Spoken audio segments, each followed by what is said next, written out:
真是太阳打西边出来了，一直利用约翰的上校居然发圣心了。他说已经找到了哈维尔和比尔了，因为之前约翰没少给他干活，这就算是他付给约翰的酬劳。约翰向艾伦德表示感谢，接下来就跟着文森特去找哈维尔和比尔。俗话说事出反常必有妖，人若反常必有刀。之前艾伦德他们一直把约翰当作免费的工具人，却迟迟不肯给他想要的消息，而这一回就这么轻易的把两个人的行踪给他，这也太不正常了吧。但一代的约翰就像个憨憨，对任何人都没有提防，不论谁说的话他都深信不疑，接下来他就要为自己的行为付上惨痛的代价。Gracias. Service to this land.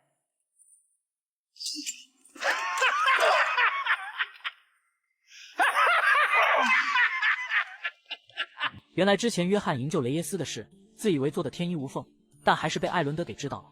他心里恨约翰恨得要死，但表面上却不动声色，于是就安排了这场骗局，想把约翰除掉，好解他心头之恨。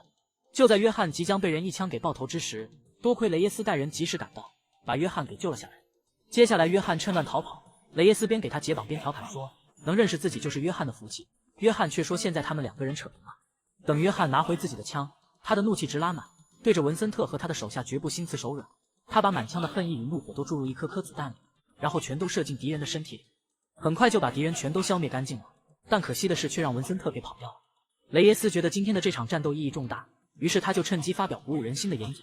雷耶斯认为墨西哥最伟大的时刻已经来到，他即将带领人民推翻邪恶政权的统治，建立一个真正民主自由的国度。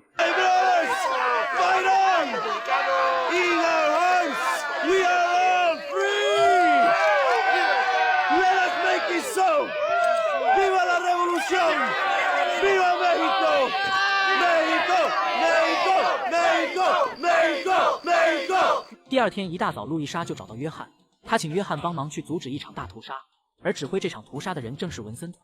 现在的约翰跟文森特可是不共戴天，于是当即就答应了路易莎的请求。很快约翰就跟着路易莎的手下来到墓地，此时文森特正在处决犯人，总共只死了一个人，路易莎口中的大屠杀并没有出现。听到枪声，约翰他们立刻行动，经过一场非常不激烈的战斗，就把文森特的手下全都消灭了。眼见大事不妙，文森特企图逃跑，却被约翰给轻松俘获。约翰对着文森特一顿疯狂的输出，逼问他哈维尔的下落。文森特招架不住约翰的拷打，只得交代哈维尔的藏身之处。约翰得到自己想要的结果，然后就一枪把文森特给打死了。接下来约翰前往城屋寻找哈维尔，没想到却中了敌人的埋伏。原来这是文森特临死之前给约翰下的套，这要换了别人可能就小命不保了。但约翰枪法精湛，又身经百战，转眼之间就把敌人给清除干净。想找到哈维尔和比尔真是一件不容易的事，这一个个的都不靠谱。无奈之下，约翰又去找雷耶斯，没想到他来的不是时候，正好撞到雷耶斯的好事。等女人离开了以后，约翰质问雷耶斯这么做该如何向路易莎交代呢？哪知雷耶斯却说他根本就不爱路易莎，更不可能跟这个乡下姑娘结婚的。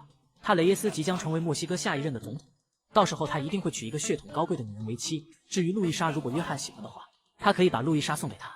听了雷耶斯这番雷人的话，约翰真是大跌眼镜，他都不知道该说些什么好了。接下来雷耶斯告诉约翰，他有一份大礼要送给他，就是他已经打听到了哈维尔的行踪，他此时正藏在艾伦德的堡垒里。原来从一开始艾伦德就知道哈维尔在哪，他故意隐瞒哈维尔的行踪，就是要把约翰玩得团团转。这个艾伦德和文森特真不是个好东西，这样一对比，雷耶斯反倒比他们强了不少。当然天下没有免费的午餐，雷耶斯之所以帮助约翰也有他的目的，他是想让约翰帮助他攻下艾伦德的堡垒，两个人各有所需，这也算是互帮互助吧。到了地方，约翰坐上装满炸药的马车，等雷耶斯把引线点燃以后，约翰赶着马车冲向堡垒。约翰的任务就是要在炸药爆炸之前把马车赶到堡垒的大门跟前，然后从马车上跳下来。要顺利完成这个任务是一件非常不容易的事，约翰因为心里紧张，就把车赶得东倒西歪的，不是撞到了雷耶斯，就是把车赶到了山包上，就这样耽误了时间。结果炸药爆炸直接把约翰给炸死。有了上一次惨痛的教训，这一回约翰老早就跳了下来，结果马车都被炸飞了，而堡垒的大门却纹丝不动，于是第二次又失败了。等第三次约翰重振旗鼓令开张，这一回他视死如归，赶着马车直接冲向堡垒的大门。就在约翰跳下马车的一瞬间，轰的一声爆炸，约翰连人带马被炸上了天。当然这是开玩笑的，约翰并没有死，这一次他成功了。